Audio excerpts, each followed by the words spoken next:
Vandeham Sri Guru. The following is a conversation with His Divine Grace, A.C. Bhaktivedanta Swami Prabhupada, recorded on the 1st of March, 1975, in Atlanta, Georgia.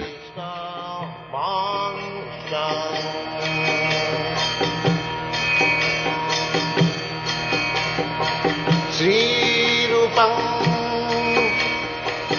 Chakrajatam. That is the Vedic description. The religious principle cannot be manufactured by anyone within this universe. It is the codes or laws given by God. That is religion. That means we have to know who is God, what is His desire, and we have to abide by that. That is religion. Just like a good citizen means he knows the government and the government laws and he abides by it, then he is good citizen.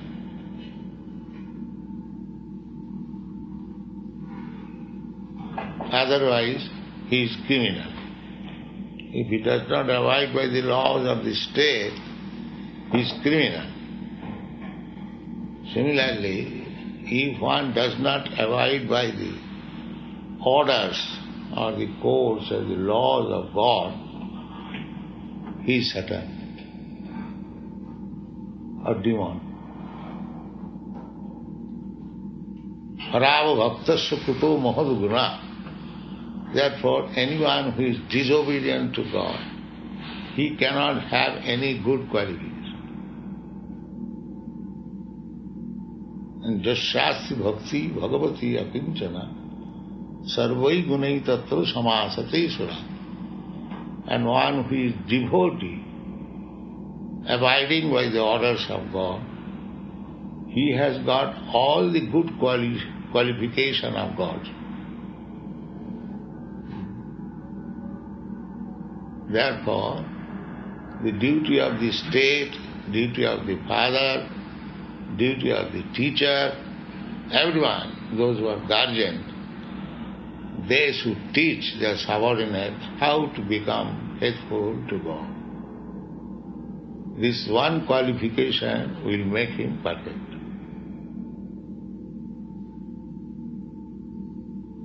That is not being done. Everyone is godless, mostly. Therefore there is problem. Chaotic condition. Nobody is abiding by the supreme law. Everyone is creating his own law.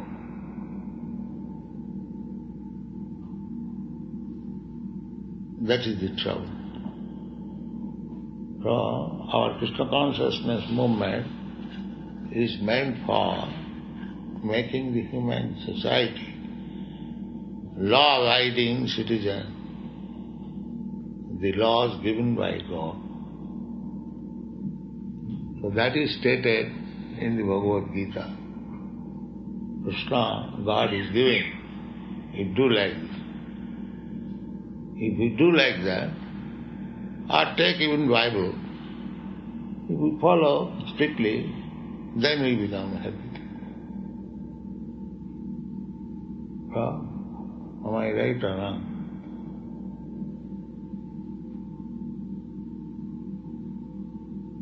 What is your opinion? You are very right in saying this, because we cannot solve any problem. The problems keep on multiplying.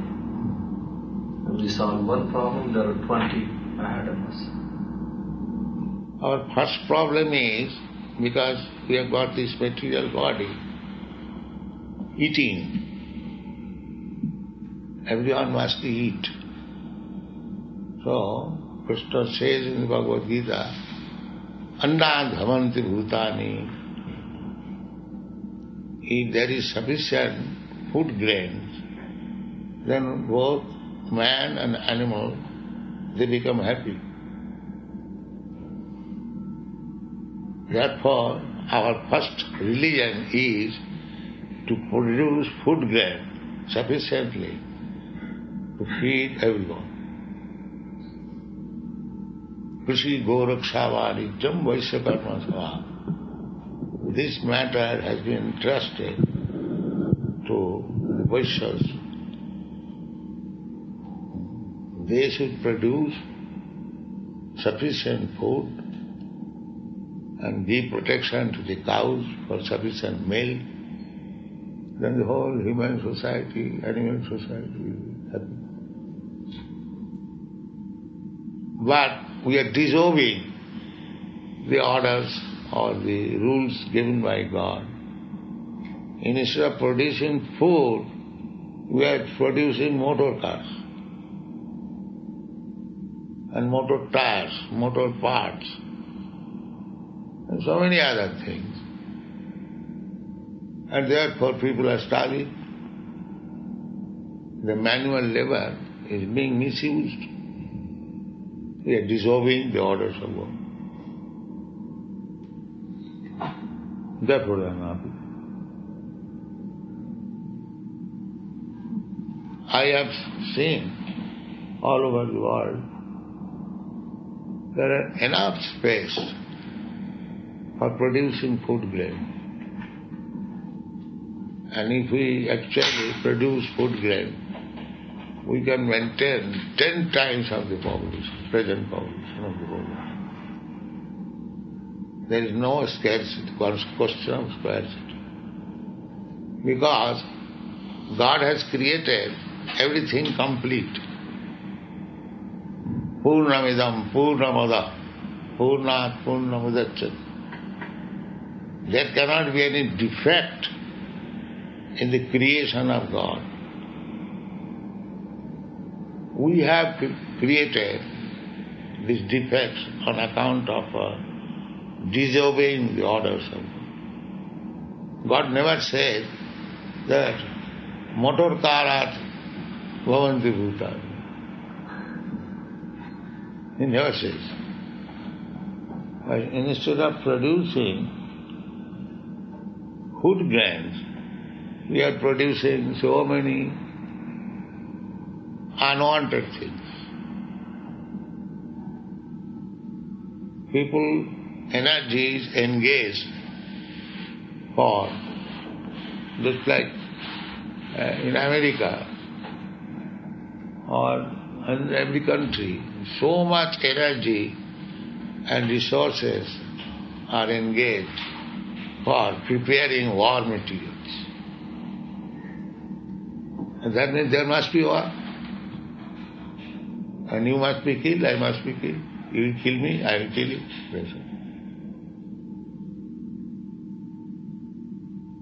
Therefore God says, Chaturvarnam maya system, guna karma vibhagas. The human society should be divided into 4 classes of men. The most intelligent class, Brahmana. The next intelligent class, Kshatriya.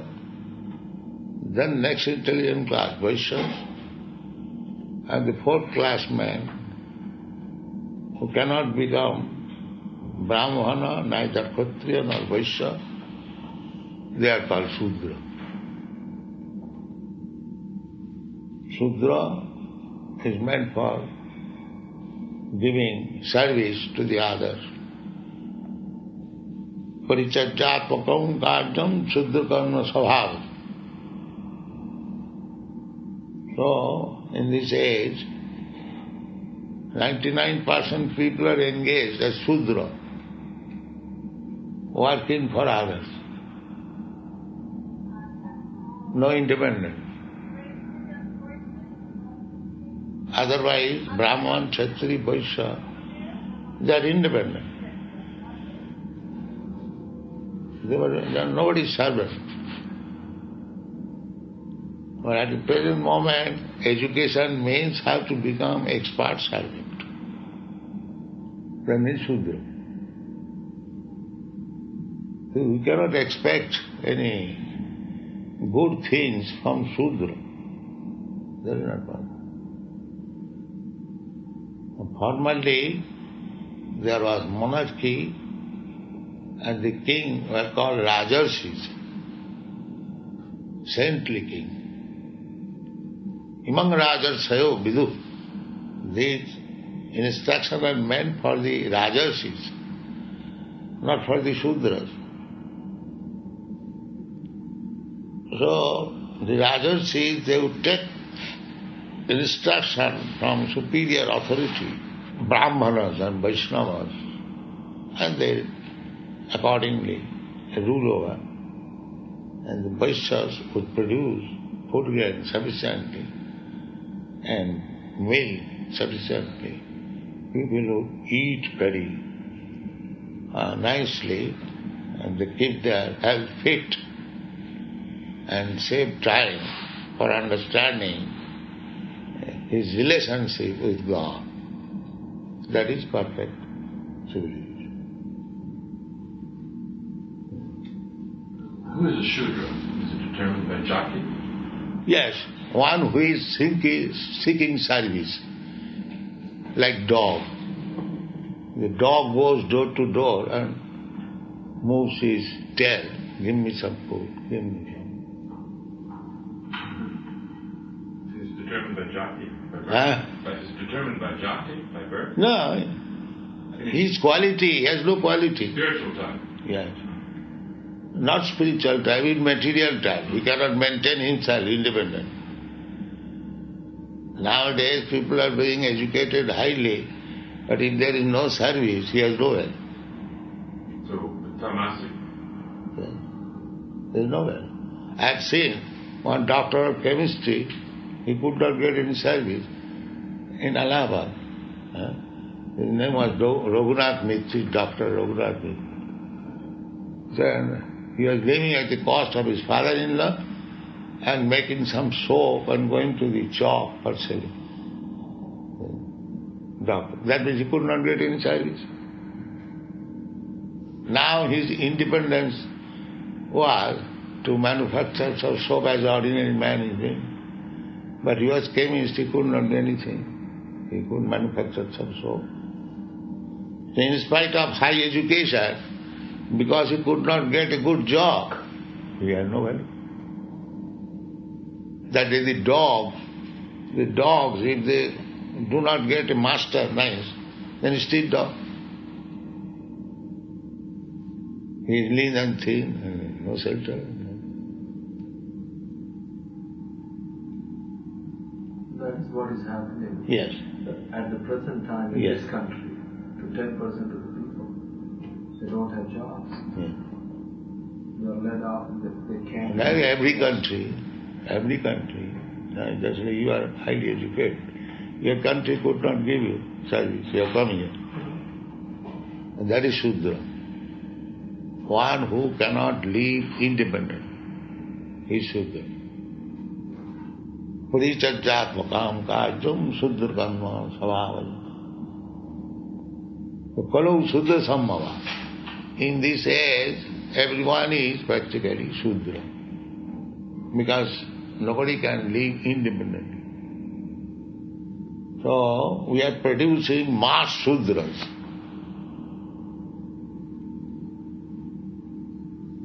Therefore, it is a chaotic condition. The communist is the last word of the Shudras. The communist philosophy is that we are worker, we have all the power, we must have all the power. And that they are doing.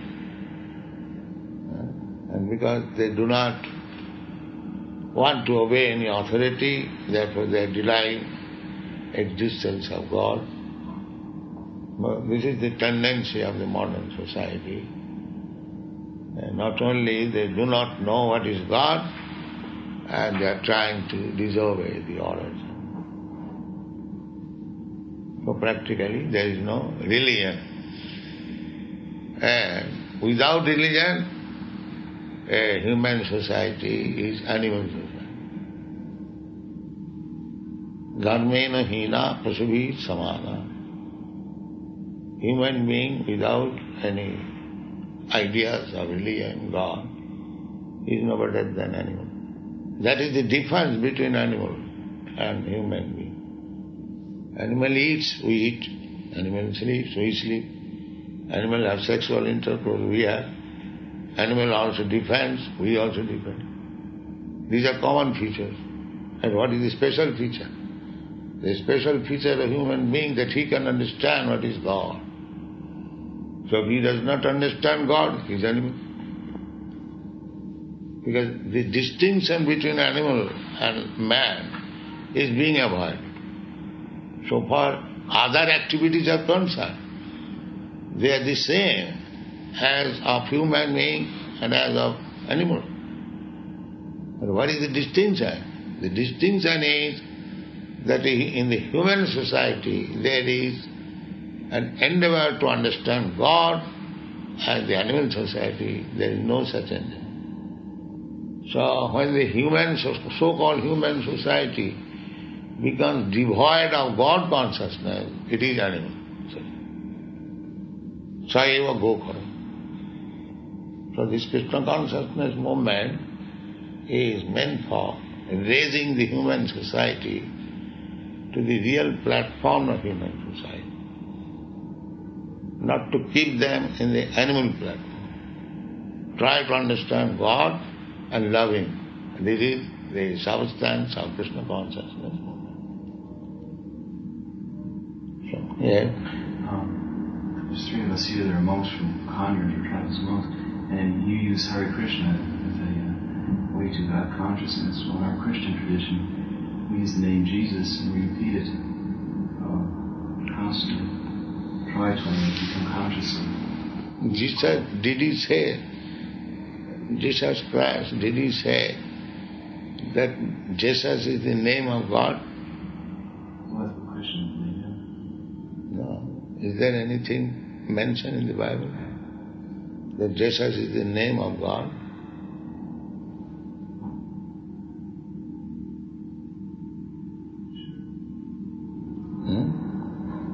Did he say it himself? I read the New Testament. Yeah, well, of course. He didn't say it himself, did he? That what? Did Jesus say that he is God? Jesus is the name of God. He said Son of God. No, he said God. There's Son of places, Man. There's three places that Jesus said he's God. In Hebrews and John, only two places. I was Father, one, John. Oh, the Father and the Son is one. Of course it is one. So are we, because we are all children of God. God must be in us, otherwise we couldn't exist. Of course. So that's why I can see that I'm not denying anything, but I'm saying that the meaning might be that God and Jesus is one, is in a similar way as I and God is one. That is fact. That is fact. Well, again, it depends upon the belief of each individual. Now, Jesus is described as Son of God. Do you deny that? Definitely. Huh? He's Son of God just as you and I are. But at the same time, as Christians, of course, it's a matter of belief. That's all right. This Son and the Father, they are the same. Because Son is born out of Father. So how he can be different? In that sense, it is one.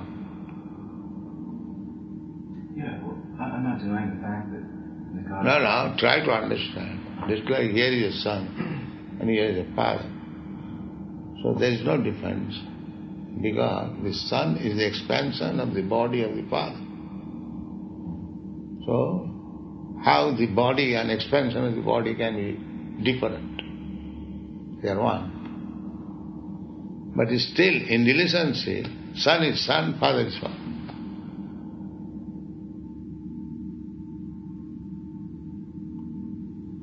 Still what? In relationship, just like the mother is there, and her relationship with husband is different from her relationship with her son. In that sense, the Son and the Father different. But in quality they are one. Because Son is the expansion of the Father's body. Therefore, simultaneously, they are one and different. That is real understanding. So if the Son sometimes says, I am one with the Father, there is no controversy. Because he is one in quality. This tradition of the names was a tradition that was developed over 2,000 years, beginning with the monks, and which most Christians are aware of, that through this japa, the man can come to consciousness of God. Yes. One comes to God consciousness, and the relationship is God is great, we are subordinate. Just like the Father is the maintainer and the Son is maintained.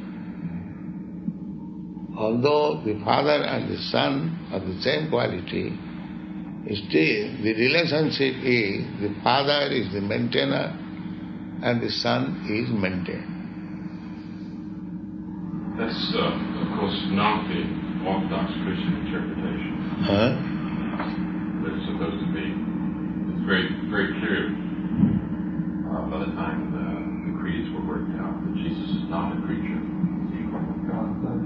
That's the whole point. You say that we are creatures and we are subordinate to God. And I can understand that. Christ was not created. Yes, none of us are created. Yes, I understand. I spoke earlier with some people. Yes, just like in the Bhagavad Gita. You say we are co-eternal with the Father, just as Christ is. Yeah. We are all eternal. That is Nitya Nityana, I have already explained. Nitya means eternal. There are two eternals. One chief eternal, God, and one subordinate eternals, they are plural number. God is one, we are many. Father is one, the children are many. Similarly, both the Father and the children are eternal. God is not created and the children are not created. That is stated in the Bhagavad Gita. Na jayate na mriyate va. All these living entities, they are never created, neither they ever die. Nitya shasatam na hannate hannavane sarire. They are eternal, ever existing. Even after the destruction of the body, they are not annihilated. So God is eternal, that I have already explained.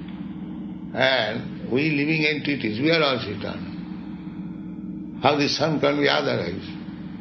If the Father is eternal, the Son is also eternal. The Son cannot be. Because Son is the expansion, part and parcel of the Father. So all the qualities of the Father are there. The only quality difference is the Father maintainer and the Son maintained. That means the Father has got unlimited resources to maintain the sons, and the sons, they have no resources, they are maintained by the Father. This is perfect philosophy. Otherwise, if you are self-sufficient, then why you go to church and beg, Father, give us our daily bread? That means you are maintained. You are begging the Father, please maintain. So, the Supreme Being, who is maintaining millions of, trillions of living entities, He is great. Or the living entities who are maintained by God, they are great. Therefore God is great. And we are subordinate. This is natural conclusion. How can go otherwise? If you are self-sufficient, why go to church and pray, God give us our daily bread? Are you independent? Are you independent? No. That is I'm about... a creature. Yeah. Everyone is creature. He is the supreme creature. Use my life. Without him, I can't live. Yeah. I understand what you're saying, but I believe that our tradition from the Old Testament says that we were created by God. In one sense, we are created. Just like Father creates the sons. Not the sons create the Father. In that sense, we are created. So, taking this word, the sons are created. So, the Father existed before our creation. Existed before our Creation. So, he is not of the same quality again. It's a mystery. We can only bow down before it, yes? That is our business.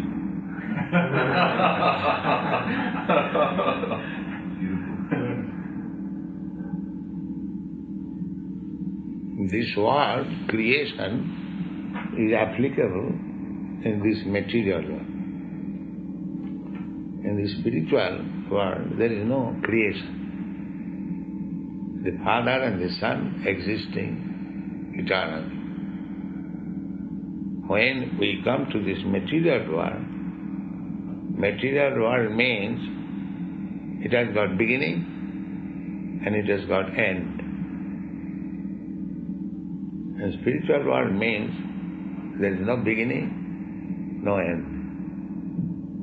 That is Sanatana, eternal. That is the point of a steady state theory of the universe also. That it, the Hubble, I think, in Oxford, he talks about a steady state theory of the universe. But the whole idea is that the whole universe has always been there, and it will always be there. It might take a change in shape, like on the expressway in the morning. Any one morning you look at it, blue car is here and the red car is there. On the other day, the green car might be in the same place. So there might be transitory change, but he maintains that it has always been there. So I can see the point. There's a big controversy going on, and he might be very well right. He's talking from a physical concept. The Big Bang theory and the steady state theory of the universe. They have come up with a cyclical theory of the universe also, that there is a Big Bang and the universe expands and then comes back again, like in Vedic philosophy they have Manvanta. Brihattat Bhingalattat iti Brahma. So they are coming back to that kind of thing, that we have not solved any questions from the point of view of science also. And things are changing all the time. It is very exciting.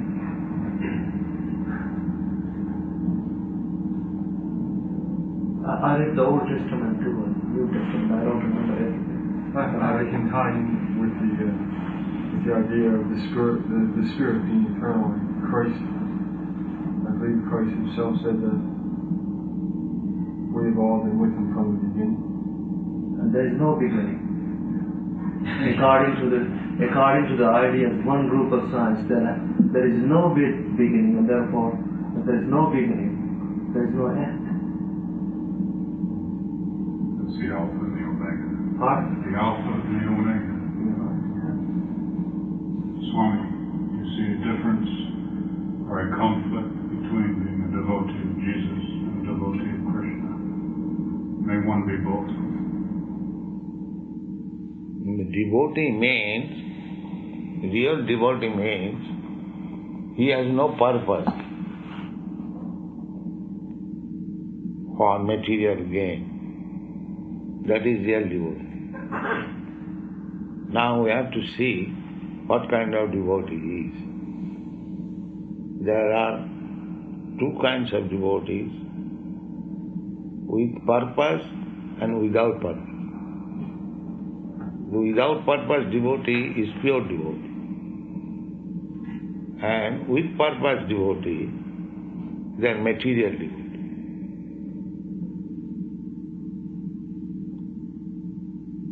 That is distinguished in Bhagavad Gita. Artha arthati jigyasu jnani cha bharatarsha chaturvidha bhajante ma sukriti na arjuna. There are pious men and sinful men. Sinful men cannot become devotee. Pious men can become devotee. Jesam tu antagatam papam jananang punya karmana tedanna mohanimukta bhajanti man virabhutta. These are the definitions. One who is completely free from all sinful activities, they can become pure devotee. So, even after becoming free from sinful activities, if one has got some motive, then he is also not pure devotee. Pure devotee means without any material motive. God is great, I am his subordinate, I must love God, I must render service to God. This is pure devotee. And if I go to God, please give me my bread, that is not pure devotee. Because he has got some purpose. As soon as his purpose is fulfilled, he may turn non-devotee. Just like one of my German godbrothers said, that in Germany, during the last war, Second World War, many women used to go to the church to pray to God to get back their husband, son or brother.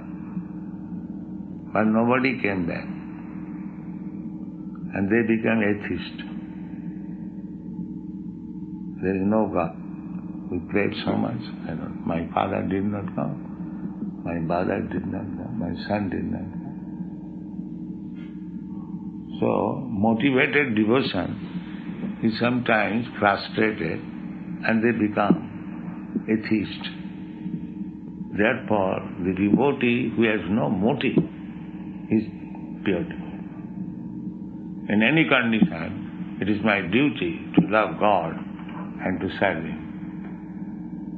Not for my benefit, but God's satisfaction. That is pure devotee. Annavilasita sunnam jnana karmadhanavritam anukulyena krishnanisidanam bhakti ruttama. This is definition of pure devotee. If God satisfies me in my sense gratification, then I love God. Otherwise I have no connection. That is not devotion. That is business. The business type devotion is not devotion. It is devotion. It may be accepted as a pious activity, not devotion. Devotion is transcendental to pious and impious activity. Just like Arjuna was thinking to fight with his cousin brothers and kill them is impious.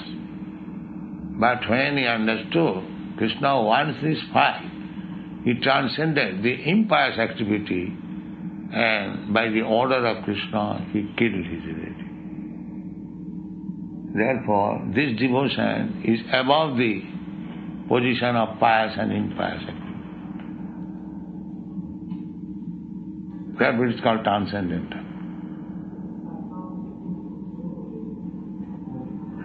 I'm not clear on what you're saying. It is clear. If you have got some motive, and with motive you go to God. That is not pure devotion.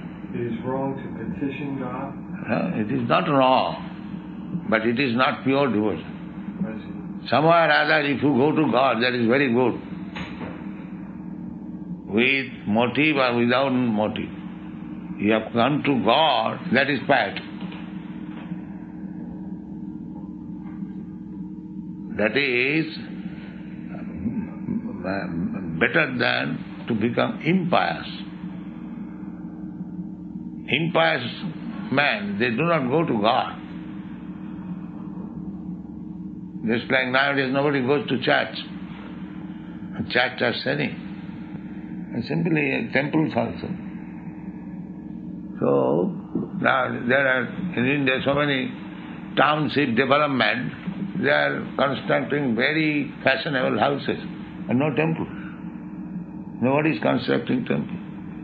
At the present moment, everybody has become disinterested with anything, religion and God, all over the world.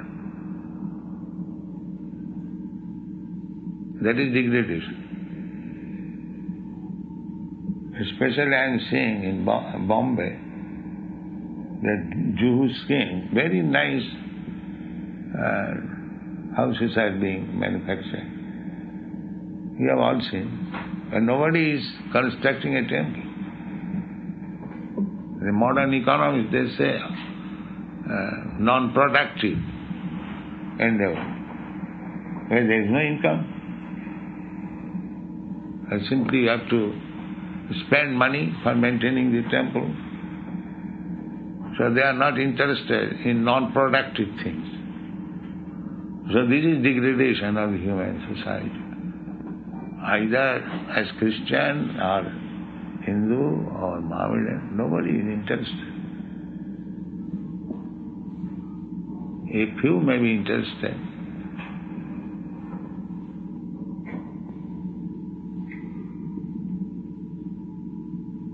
So, what is the question of Mr. Psychiatrist? Who is psychiatrist? You are? Come here. I'm just listening. Huh? I've just come to listen. Thank you. The other day in Caracas, 2 or 3 psychiatrists came. His question was how to solve the problems. So, our statement is that unless you treat the spiritual disease of the human society, then the problems will increase. It will never be solved. The real disease is spiritual disease. Young children also? About young children? Yes. Young children should be educated from the very beginning about God consciousness, the science of God. We had the opportunity in our childhood. My father taught, and then when I was grown up, my spiritual master taught. So, for that reason we have got some sense. Spiritual education should be given. Komaro acharet pragga dharman bhagavatam iha durlavang manasang janma tadapi adhurvam arthadam. This is statement of Prahlad Maharaj. He was a 5-year-old boy and a devotee. So he was trying to preach amongst his class fellows. The class fellows said, why you are bothering about spiritual consciousness, God consciousness, now we are young men, and let us play. He said, no, the spiritual life should begin Kaumara, just at the beginning of 5 years. Why? And Durlavang Manasang Janma this human form of life is very rarely obtained. And we do not know when we shall die. So before our next death, we must be spiritually equipped. That is the business of human life. There is no guarantee when death will come. A child may also die tomorrow. There is no guarantee. Therefore, spiritual education should begin as soon as a child can understand something. Because there is no guarantee that he will remain for many years. There is no guarantee. So the business of human life is to revive our lost relationship with God. So if we miss, then I may get another body, not even human body. Then I miss the opportunity. This human form of body is obtained after many millions of years struggle. So this is also temporary. But although it is temporary, it is orthodon. You can achieve the real purpose of life. That is the privilege of this human form. Therefore, as soon as possible, the spiritual education should begin immediately. From 5 years to 25 years, brahmachari. He has nothing to learn except God, brahmachari. Brahme charati iti brahmachari. He is simply interested in Brahma. That is called brahmachari. He has no material interest. That is the foundation of spiritual life, brahmachari. And if he can, he remains brahmachari throughout the whole life.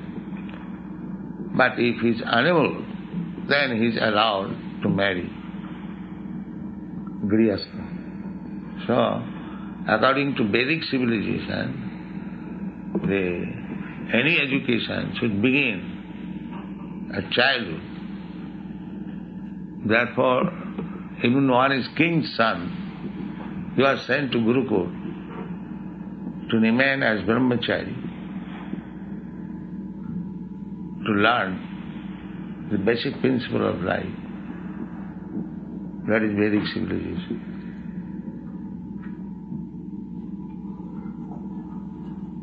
Nowadays, small boys, they are learning how to smoke.